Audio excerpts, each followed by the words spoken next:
morning, ladies and gentlemen. This is the Truckers Podcast, FYI. I'm your host, Doug from Ontario, Canada. It is 8:32 a.m. Eastern Standard Time here on the 16th of March. I hope everybody had a great week. Here we are into the weekend. And, by the way, this is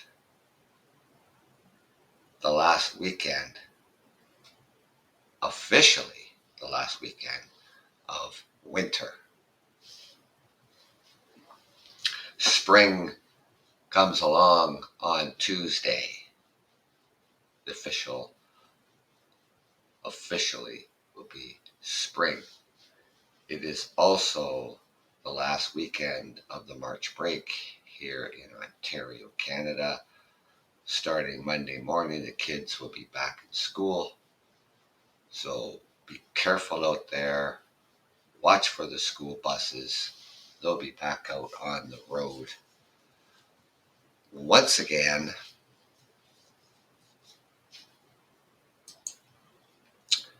And in other news, I'm just going to bring this up real fast.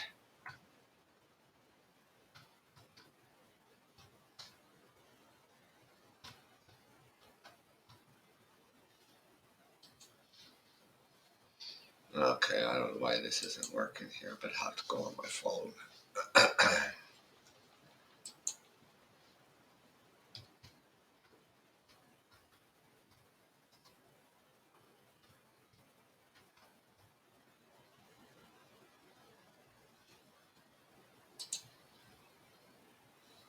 Okay, I'm just going to go on my phone and find it because this is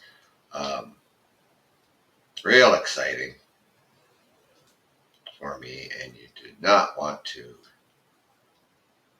miss this.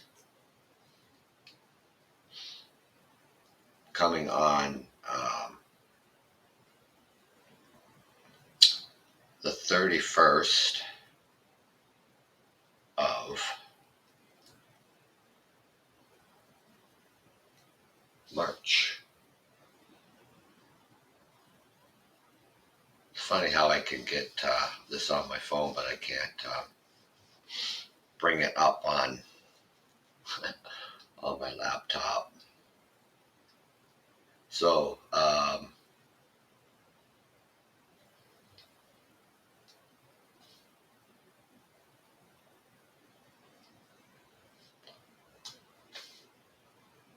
this will be my first guest on my podcast. His name is Ethan Brown. I'm going to give you a little bit of background, just a little tease. I'll have it on again. I'll mention it again at the end of the show. He is an award-winning climate journalist, best known and founder and the host of The Sweaty Penguin, a PPS podcast combating climate anxiety, polarization. He has interviewed renowned experts from 18 countries and 6 continents and earned recognition at the Webby Awards and Signal Awards, and he won first place in Boston University for New Adventure competition. That's the information I'm going to give you for now. So March 31st at 1 p.m. Eastern Standard Time, Mr. Ethan Brown will be here live on the Truckers Podcast, FYI.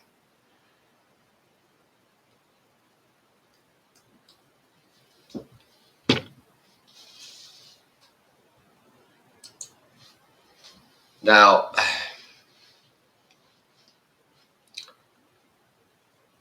schools across Ontario are looking for more money from the government, and they want the government to double the funding in order to be able to have food on hand for those who don't bring enough or don't bring anything.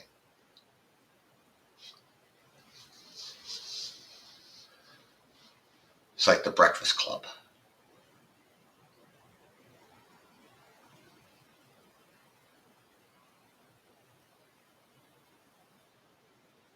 Dividing up what they have between students. For an example, they would get half of a hard boiled egg or apple cut 6 ways. So then each student would get a piece of an apple, or they get a half of a hard boiled egg. Why not the whole boiled egg? Why not the whole apple? Why not the whole orange, banana, whatever? They're asking the government to double the program from 32 million to 64 million for the remainder of the school year.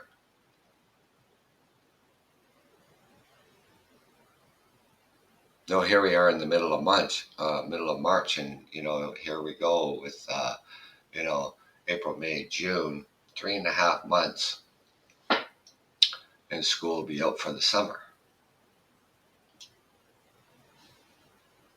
Of course, we know with the soaring inflation costs, the cost of food.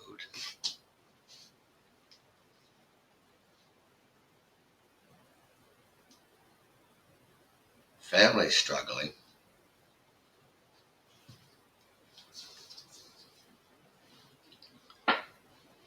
With the student programs, soaring inflation for families, and the number of new immigrants across the province here in Ontario. And what we have now is a perfect storm. That goes without saying, for people to be able to um, rent with the soaring cost of inflation, buying food, trying to find a place to rent.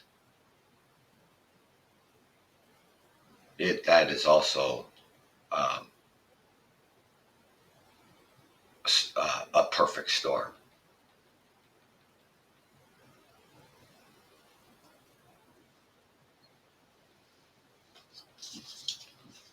So the student nutritional program is to serve more right now. It's used to serve more of a band-aid, filling in gaps for some families or helping a child who forgot their lunch, but the need is becoming more sharply pronounced.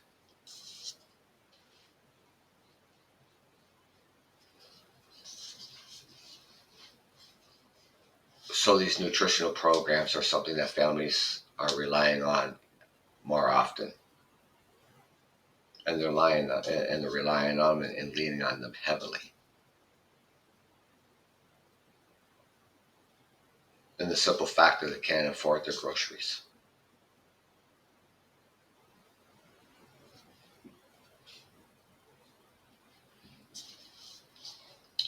Now the food, it just doesn't go to low income families as a core. You know, Students who are in high need of situation is stigmatizing, embarrassing.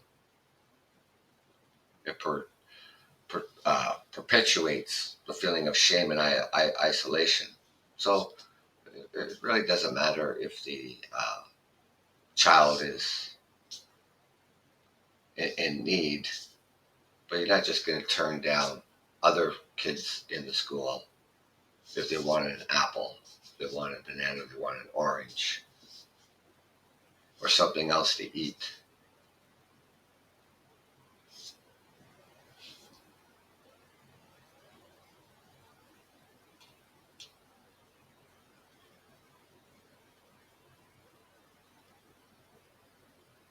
The government, they put in like 6.5 million in additional money into the program this year alone, and including 5 million in the fall.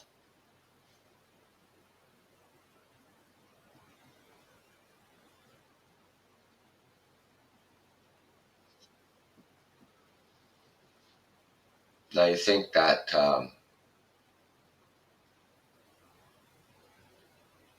So in one area, the portion of the 5 million in funding meant $4.29 for each participating student for the entire year. One healthy snack cost $1.50 on average.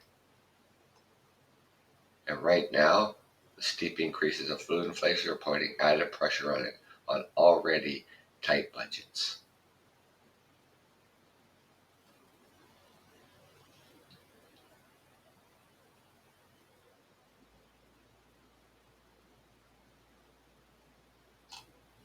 Heat and hydro's gone up, rent has gone up. Doug Ford, the premier, build more homes faster. He wants to build something like 1.5 million homes. Here in the city of London, where I reside,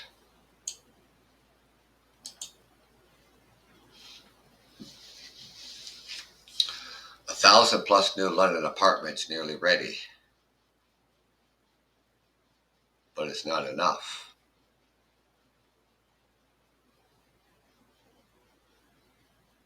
Talking about London's apartment rental market, will see some relief this year with more than 1,000 units soon to be available, but it may take a decade to meet demand.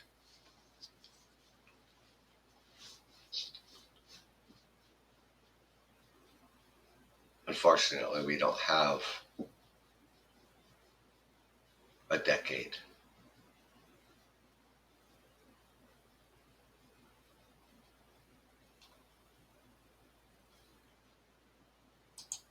Especially when it comes to um, London. So, the London's vacancy rate is at an all-time low of 1.7% vacancy rate, and why that is because people can't afford to move anywhere. They're staying put. If they're lucky enough to be paying $800 a month for a one-bedroom apartment, or maybe $1,000 for a two-bedroom apartment, they're not moving because they know they can't afford any more than what they're already paying.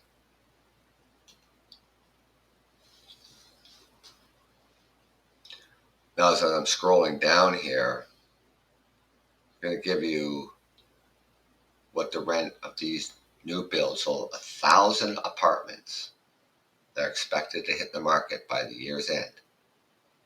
On the south side, they'll be renting 98 apartments units in October, and one building at Southdale Road charging $1,800 to $2,100 a month for 1 and 2 bedroom units. It began renting a 78 building on another street in northeast London in November, with a 2-bedroom apartment starting at $2,050.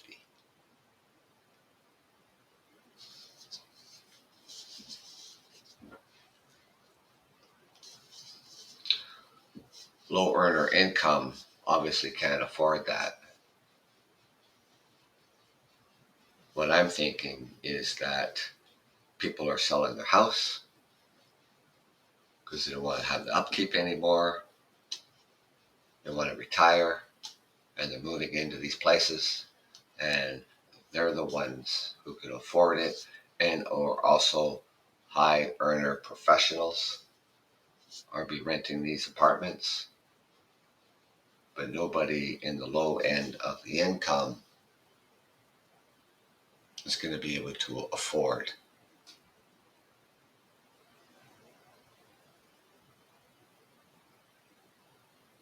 $1,800 to $2,100 a month for a 1 or 2 bedroom apartment. If you're making $17.65, $18 an hour, you're not going to be able to afford this. These are corporate builders, corporations that are building this.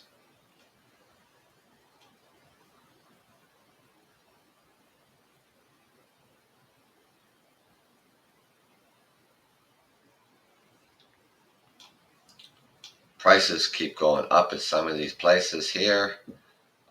There's another building that'll be ready. One bedroom apartments rent for $1,600 and two bedrooms rent for $2,100. And that's expected to house more than 1,000 people when it's done. Another one is Old Oak Properties. They're beginning to lease a 122 unit building downtown, offering a 1,400 square foot, two bedroom units. And they still haven't set the price on these luxury units. And I could imagine they're going to be anywhere from $1,800 to $2,500 a month. Welcome to the show. I'm your host, Doug. This is the Truckers Podcast, FYI. Talking a little bit about the food insecurity in schools. The schools are asking the provincial government to double the funding from $32 million to $64 million.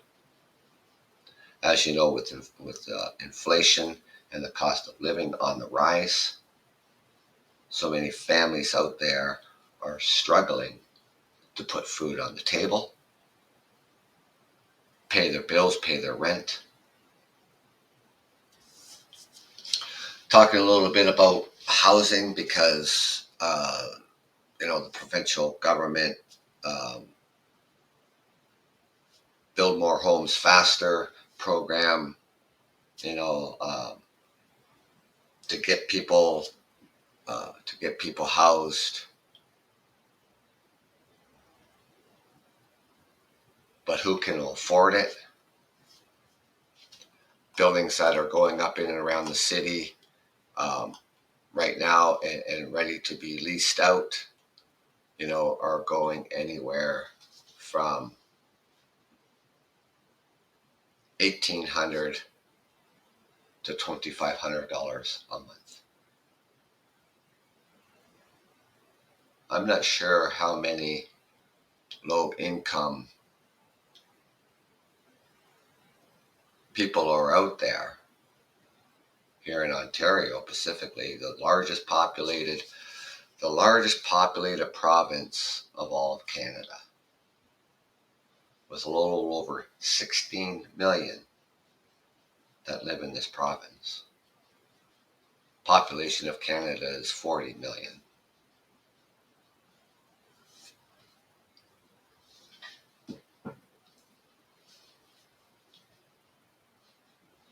I think maybe that people who work in Walmart and Costco, people who work in the grocery stores, other essential services that people work in,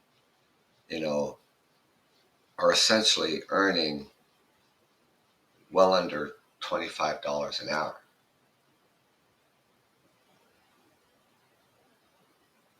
We have an increase of rental evictions happening, meaning property owners issuing rental eviction notices in order to get that tenant out, because that tenant is paying rent that they can afford for, say an example, it's, $700 a month for a one bedroom apartment that they've been paying for years.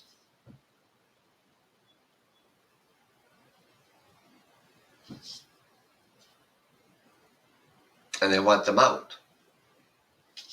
And they only want them out for one reason, and that is to double or triple the rent. Not to have the tenant move back in, because the tenant has the first right of refusal.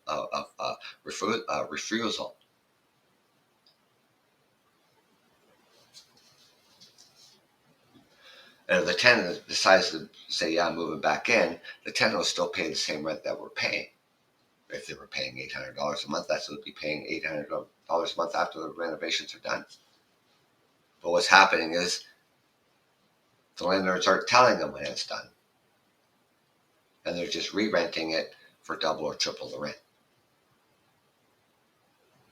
Now, the big builders, big corporations who are building all these high-rises in and around the city, they're ecstatic that these apartments are becoming available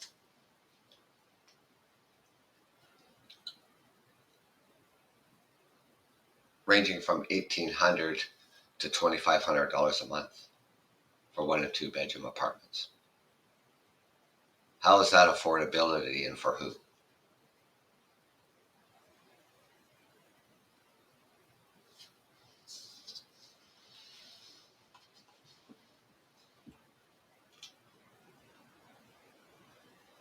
People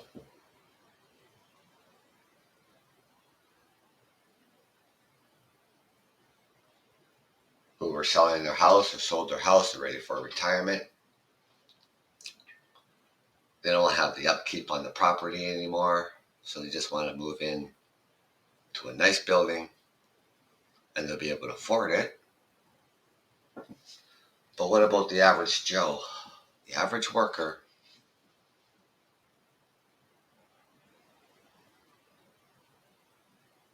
To be able to afford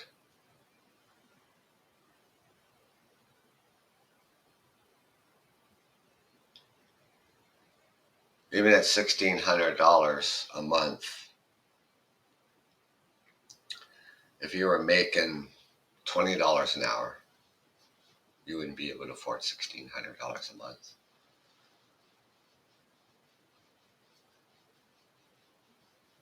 If you were making $25 an hour, you more than likely won't be able to afford $1,600 a month.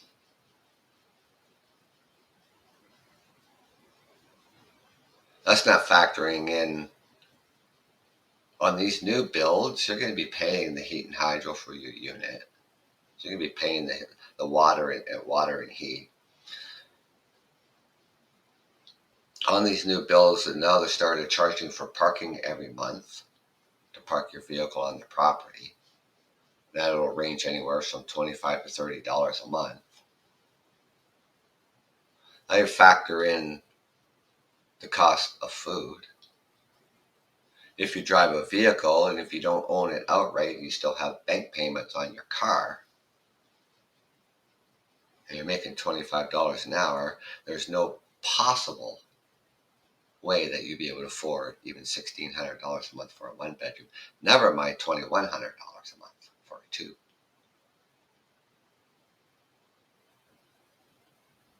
Unless you got double income, no kids, then you won't have any problems.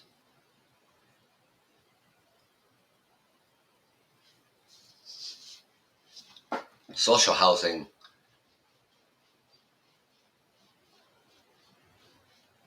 for people who need it, 10-year waiting list. People who need social housing in a unit to meet their special needs, a 12-year waiting list.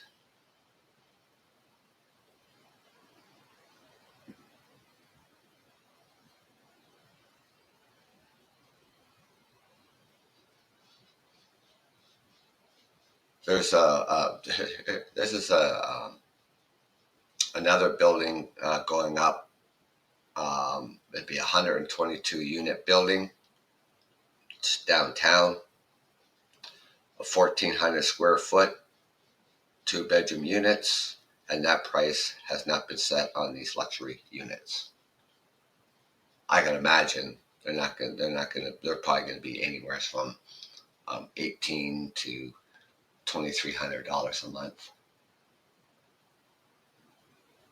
People who are staying like these older buildings, people who are staying in their apartments, paying $700, $800 a month, they've been paying that for years. They can't afford to move anywhere. But if they do move for whatever reasons, then that $800 apartment now would be $1,600 to $1,800 because there's no regulations on how much they can raise the rent after somebody moves out. If people stay in these buildings, these older buildings, the rent only goes up 2.5% a year.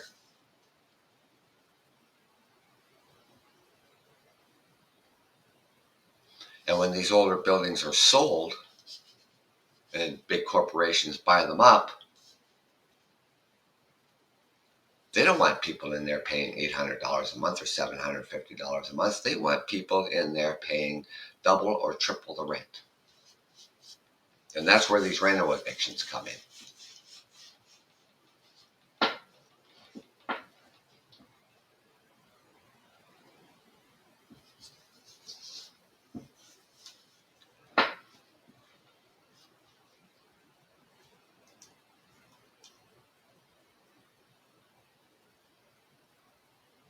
What I'm going to do today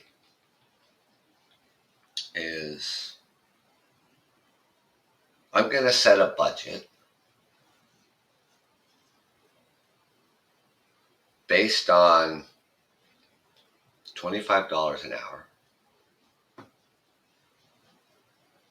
and at the cost of the rents today.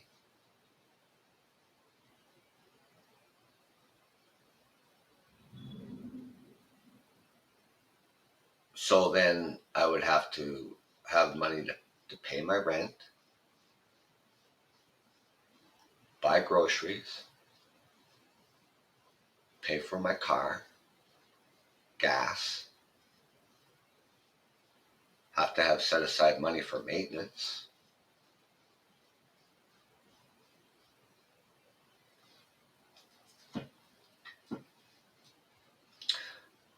Other necessities, clothing.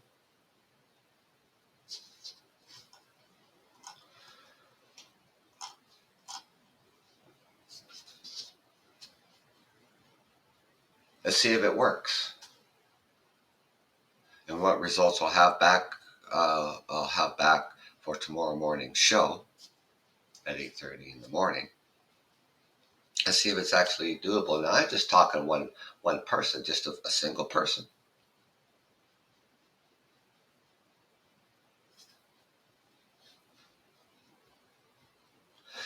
And then also, can you do it for a family? Not necessarily are there two people um, working in the same house, having a double income, which would be nice. It makes it that much easier.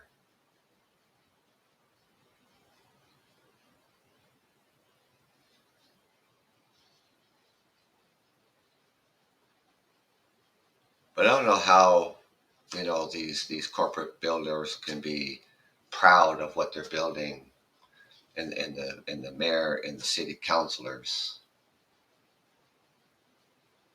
How can they be ecstatic about these new builds and the unaffordability?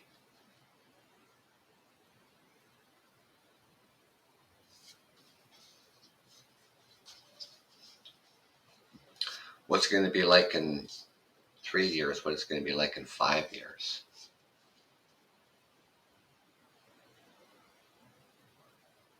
Is the inflation just going to keep rising? Is it going to steady off?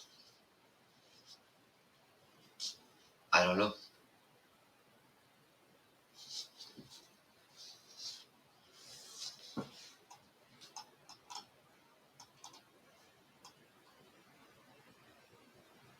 I know one thing for sure. The federal government is going to raise the carbon tax. That'd be cost more for heating your home, putting gas in your car. It costs more to fill up the transport trucks that deliver all the goods that we buy.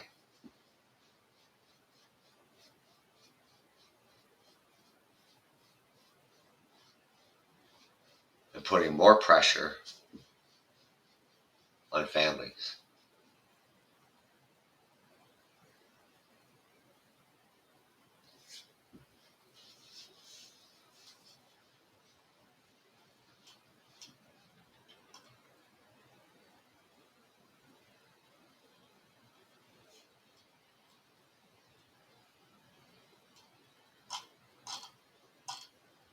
Even I couldn't afford one of these apartments.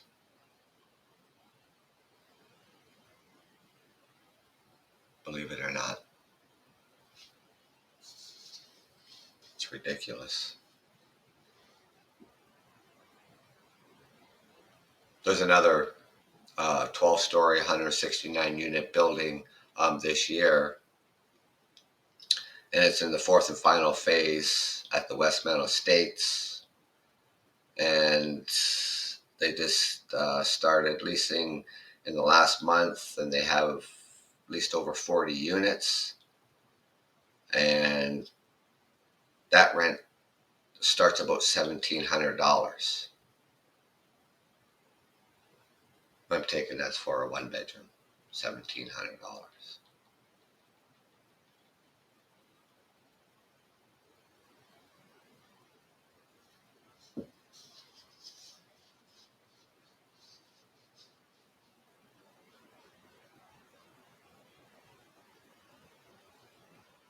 Now, there is a new site that they were building. It was at the old hospital in the South End. Actually, the hospital that I was born in back in the early 60s. And they are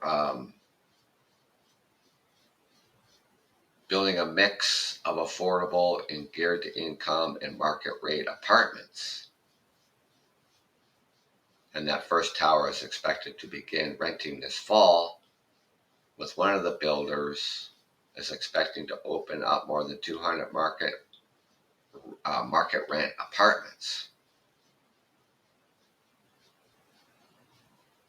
See, this whole thing, this whole area of that where that hospital once stood, was supposed to be affordable, geared to income, all of it, not market rent.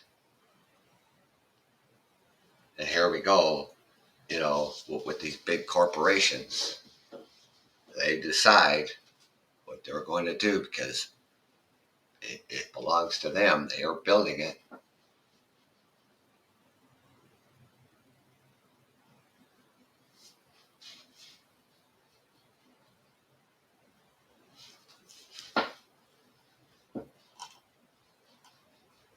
So we're falling behind in builds anyways in the city, and the provincial government was offering a build faster fund, and you would get this money if you were on target, and which the city I reside in is not on target, so they're not getting that build faster fund, and they'll have to reapply again, and hopefully that they're on target.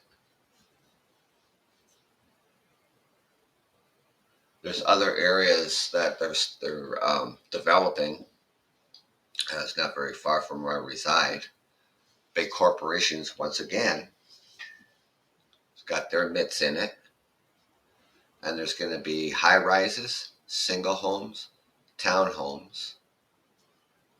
It's going to add an additional 9 streets to the city. And not one of those places are going to be affordable for the average Canadian.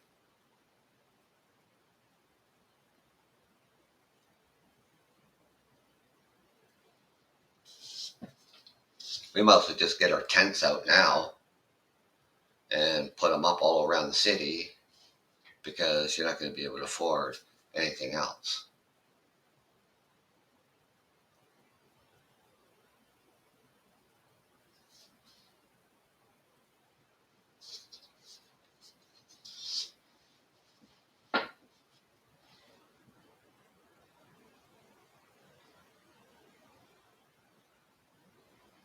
The vacancy rate here in the city is something like 1.7%. Nobody's moving because nobody can afford to move. Hanging on to what they have.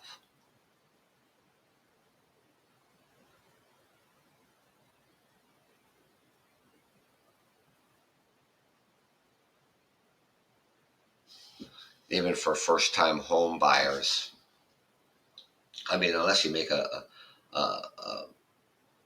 a 5-figure income, and they're saying that even like for the city that I reside in, and it's one of the cheaper cities to live in Canada, but you'd have to be making a 5-figure income because houses, they're well over 700,000, and depending on where you live in the city, $1 million homes.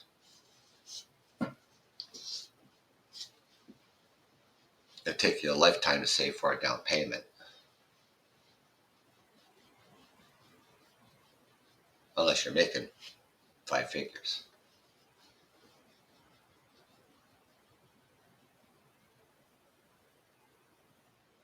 If you go back 20 years,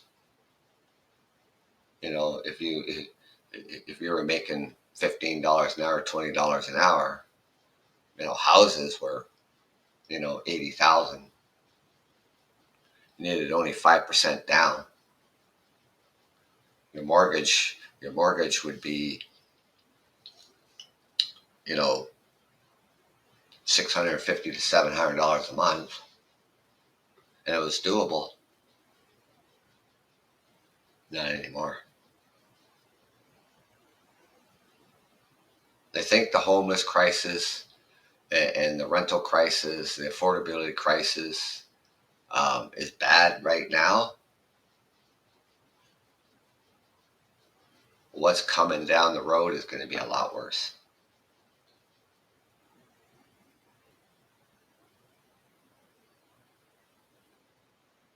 These builders, these big corporations are not on board for affordability. They got to make sure their stakeholders get paid, because the more rent they charge, the more money their stakeholders get. They got to make their stakeholders happy, because they'll just move on and they'll find somebody to invest their money in so they get a lucrative return. And they don't give a shit about the little people.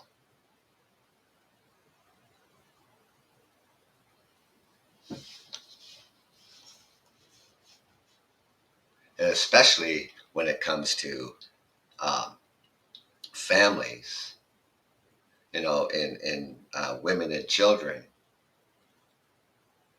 who are in an abusive relationship. How the hell are they going to get out of it? They can't afford to move. They're trapped. And the perpetrator knows this. The abuser knows this. We don't have enough emergency shelters. We don't have enough affordable places for them to go.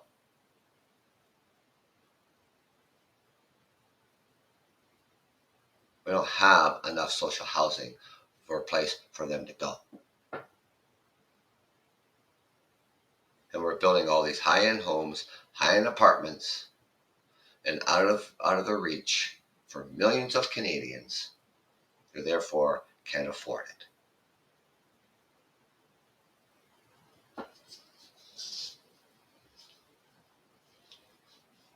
It's ridiculous.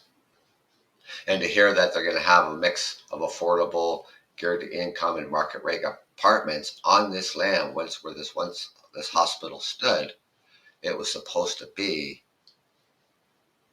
a mix of affordable and guaranteed income, not market rate apartments.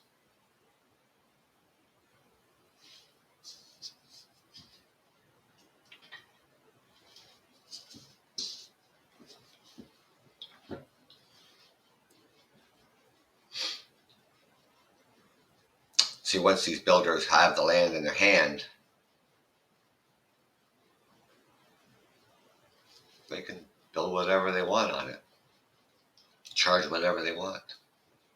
Even after they agreed, oh, this is going to be guaranteed income and mix of affordable guaranteed income, not high-end apartments or rents, but they're doing just that.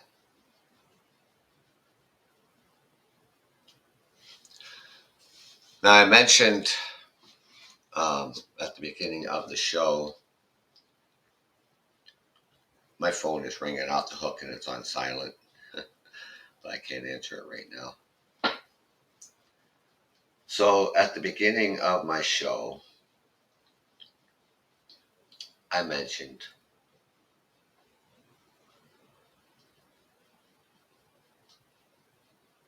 on the 31st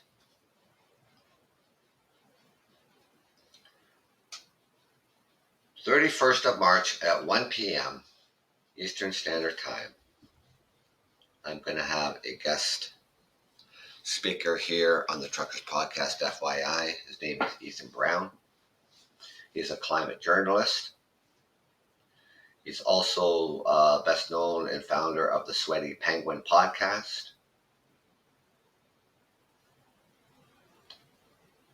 And PPS podcast, Combating Climate Anxiety Polarization.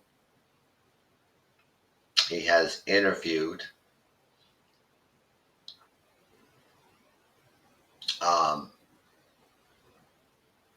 world-renowned experts from 18 countries and 6 continents. That's a little bit of information that I am going to give you, keeping a little bit of suspense.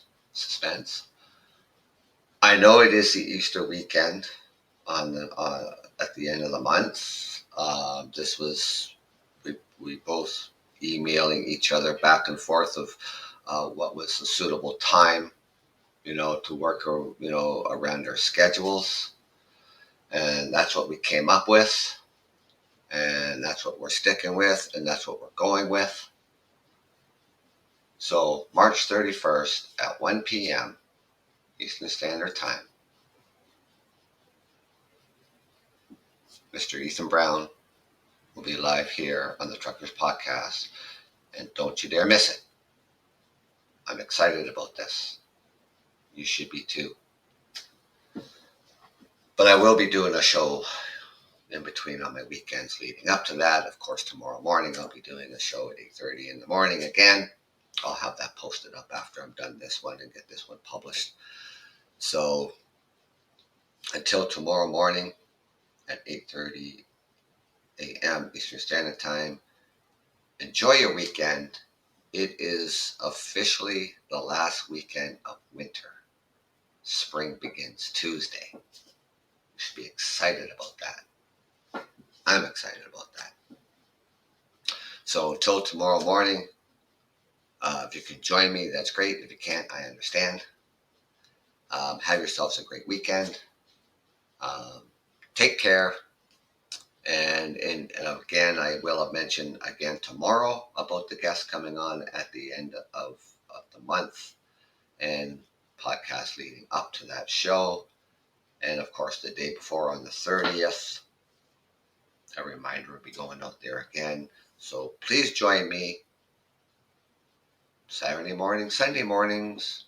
It is going to be a 1 p.m. though on that 31st because that was the availability for this guest. We'll worry about that when we get to it. But generally, Saturday morning, Sunday morning, 8:30. Come out and join the Truckers Podcast. Thank you. Take care. Have a good weekend. This podcast